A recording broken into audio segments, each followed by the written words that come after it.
Peace be with you. Friends, we come now to the third Sunday of Lent. We continue this journey through the holy season of Lent. I've often said that Lent is a bit like basic training for the military, or it's like 2-a-day workouts before the football season begins. It's a getting back to fundamentals. I think here of the greatest golfer of all time, Jack Nicklaus. When Jack Nicklaus was at the height of his powers, he was the best player in the world.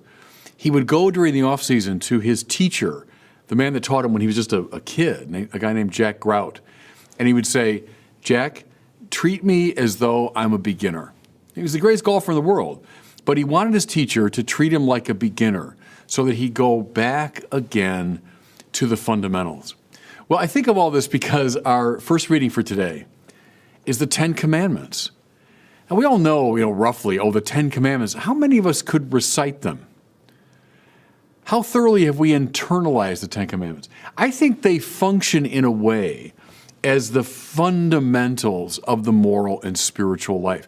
Before I go on some mystical, flight of fancy, I better be grounded in the fundamentals. And the Ten Commandments, I think, lay those out.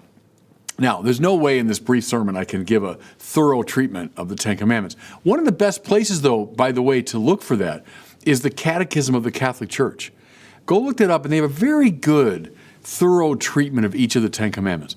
What I'm going to do is just spend maybe a minute and a half on each of the 10, just to give us some orientation. By the way, it's in Exodus chapter 20. So I spent some time today. Get your Bibles out. Exodus chapter 20, and read these famous commandments. Here's the first one. I'm the Lord your God. You shall have no other gods besides me. Now, you might recall from last week when I talked about the ordering of love. We love God first, and then everything else for the sake of God. We must not worship anything else. That's the point. If I'm making anything else the highest love of my life, then my spiritual life is off kilter. This is why this first commandment is the most important. It's the most basic of all of them. What or whom do you worship? There's no more fundamental spiritual question. And the commandment here is God alone, no competition, no gods beside him. I love the little corollary. For I, the Lord your God, am a jealous God. Don't read that, please, as God falling into some kind of snit. God doesn't have feelings and doesn't go in and out of emotional states. What's being communicated there is God, for our good, brooks no opposition. He won't allow us. He doesn't want us to fall into the worship of anything less than what is actually the highest good. He's a jealous God. Okay, second commandment. You shall not take the name of the Lord your God in vain. Now, probably everyone who reads that thinks, well, then don't swear. Don't, use God's name in a kind of irreverent way. And fine, I think that's true. And I would strongly recommend that we not do that.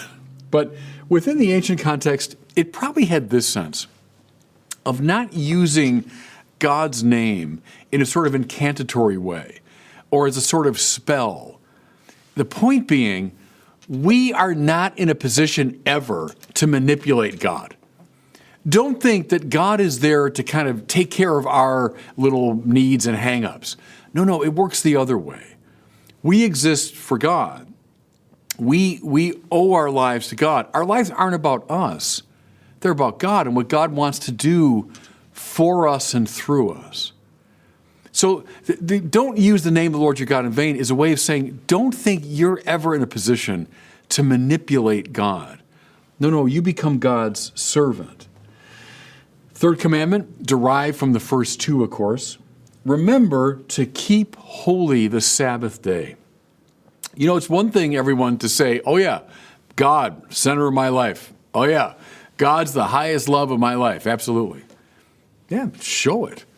I mean, do you instantiate that in your life, in your behavior? Does that show up? Does it look like something? Well, this commandment, make holy the Sabbath, set aside a day when you are going to worship God, not as an abstraction, but through a concrete set of behaviors. I think often about this, everybody. I'm old enough to remember when the Sabbath day in our country really was a distinctive day. it wasn't just another day of the weekend, like just another Saturday. No. Sunday had its own unique texture. Almost everything, I remember these days clearly, was closed on Sunday. The idea was because you're meant to go to church. You're meant to set aside your ordinary concerns and devote yourself to God on that day.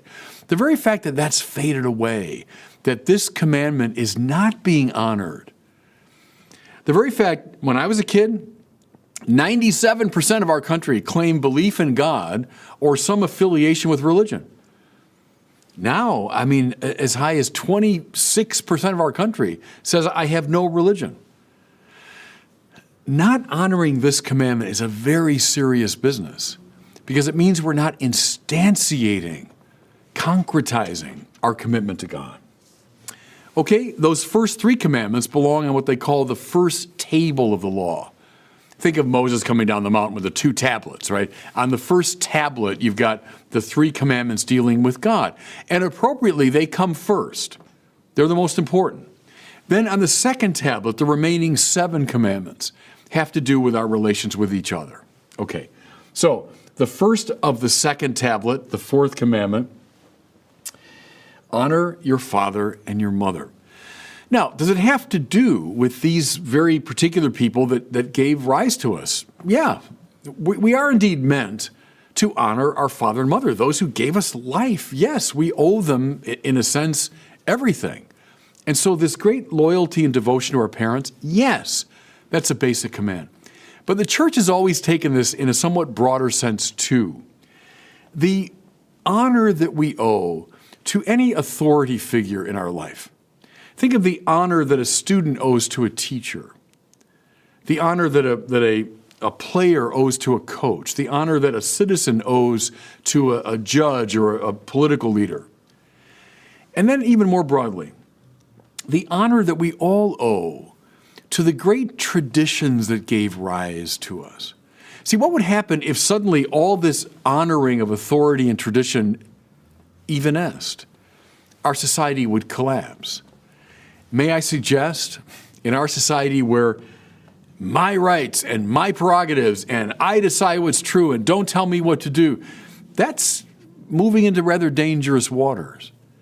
No, honor your mother and father, honor those in authority, honor the great traditions that gave rise to you. Now, I don't mean worship them, and all these things can be flawed, of course, but the basic attitude of respect is appropriately one of the commands of God. 5th commandment, you shall not kill. Our God's a God of life, right? That's affirmed over and over again, Old Testament and New. Life belongs to God. God gives life. It's God's prerogative alone to take life away. He's the Lord of life. We do not have that prerogative. It's not up to us to decide to end someone's life or end one's own life. Think again, today, sure, it's my prerogative. If I want to, practice euthanasia, I help me commit suicide because I'm the Lord of my life. No. Neither in life or death do we belong to ourselves. We belong to the Lord. And so you shall not kill. Now, has the church from time immemorial always recognized the legitimacy of self-defense? Yes, it has. So it's not an absolute command. In defense of one's own life, one can take the life of another. But shy of that, it does not belong to us, this prerogative. Now, again, this is sermon for another day, of course, but all the ways in our culture and society that we have arrogated to ourselves a lordship over life. I mentioned euthanasia. Dare I mention abortion? 800,000 abortions roughly a year in our country. Something like 63 million since Roe v. Wade was passed. You shall not kill. You are not in command of life and death. God is. Worth thinking about, everybody. The famous 6th commandment, you shall not commit adultery. Of course, adultery means the violation of marriage vows, but the church has often taken this command in a broader sense to mean any violation of chastity. Now, what's chastity? It means sexual uprightness. It means right ordering, right behavior in the sexual area. Well, what's sex for? Well, it's just, just for my pleasure. No. The church has always said sex is for unity and for procreation. And therefore, it belongs within the context of a committed marriage between a man and a woman. Thou shalt not commit adultery, the church then takes broadly as any violation of that normativity.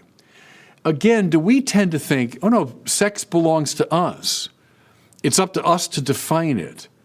I define it according to my personal whim. Well, no, sex has a objective ordering, and that should be honored. Seventh commandment, you shall not steal. I bet a lot of us, in small ways and great ways have often violated this commandment. And I mean, yes, that we take things from others, but construed more broadly, this commandment has to do with justice. Plato said, eons ago, a long time ago, justice is rendering to each his due. It's giving to other people what is due to them. Therefore, it's honoring their own identity. It's honoring their own property, honoring what belongs to them. When I violate this, I'm committing a deep injustice. This is a really good point of meditation, everybody. Do I always give to each person around me what is his or her due? Or am I often taking from them, for my purposes, what is due to them? That's what stealing involves, in big ways and in small. Eighth commandment, you shall not bear false witness against your neighbor. I think this commandment has extraordinary relevance today. So it has to do with speech, with truthful speech, but especially about other people, that I tell the truth about others. Social media, anybody? I mean, how often on social media we engage in the worst sort of calumny. I mean, attacking people. I mean, tearing down their reputations. How about the whole cancel culture, which has to do often with just destroying someone's life? Bearing false witness. Just ask yourself in the course of the day, how often have I really told the truth about other people? Or have I manipulated things to make them look bad, to tear them down, to cancel them? This ancient commandment, it's got extraordinary relevance today. Ask yourself some real honest questions about your speech. That's commandment 8. Can I bring together, as I come to a close, commandments 9 and 10? Namely, you shall not covet your neighbor's wife, and you shall not covet your neighbor's goods. I've spoken before about the great philosopher René Girard. Girard noticed what he called the mimetic quality of our desire. Mimesis just means imitation, right? His point was, very often, we desire things not because they're so great in themselves, but we desire them because someone else desires them, right? I mean, watch little toddlers, and there's a pile of toys, and one toddler has no interest in a toy until another toddler comes in and shows interest in it. Now suddenly, I'm really interested in that one. Think of the way much of advertising works, right?